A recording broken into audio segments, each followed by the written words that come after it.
Also on the 12th, we have Taverns and Dragons, and this plays 2 to 5 players and takes about 40 to 60 minutes to play. And this is a game that uses one of my favorite mechanisms, which is dice worker placement, and then it also combines that with worker movement. In this game, players are tavern owners in a mythical world, and players are going to be competing over 7 rounds using dice worker placement to try and earn the most prestige points in order to host the King's Banquet. This one looks like it's going to have some really nice artwork, and I do mention that this is intended to be a gateway game, so it will be pretty easy to learn and teach, but it does look like it has quite a bit of moving parts, so I think it'll offer a lot of depth of decision for those of us looking for some meat in our games. Players are going to be managing their options over 2 different boards. There's the main game board, and then there's their individual tavern boards. And each round, players are going to simultaneously roll 5 dice, and then take turns placing 1 die at a time wherever they want across these 2 boards. The main board has a few different dice placement locations around the perimeter where players can place their dice, and you can do different things like earn gold at the bank based on your die value placed there relative to the other players at the end of the round, or you can do other things like gain energy or learn new recipes. The center of the board also has places for location tiles that can change throughout the game,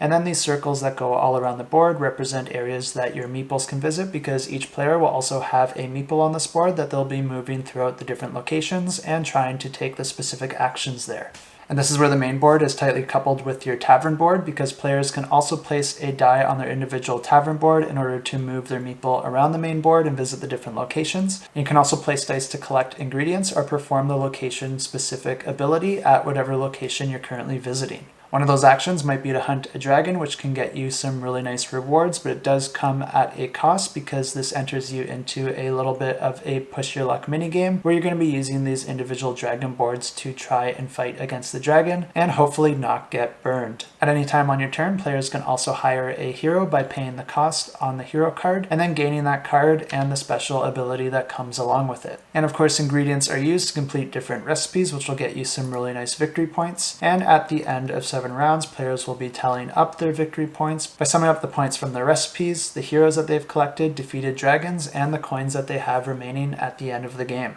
The player with the most points wins the game.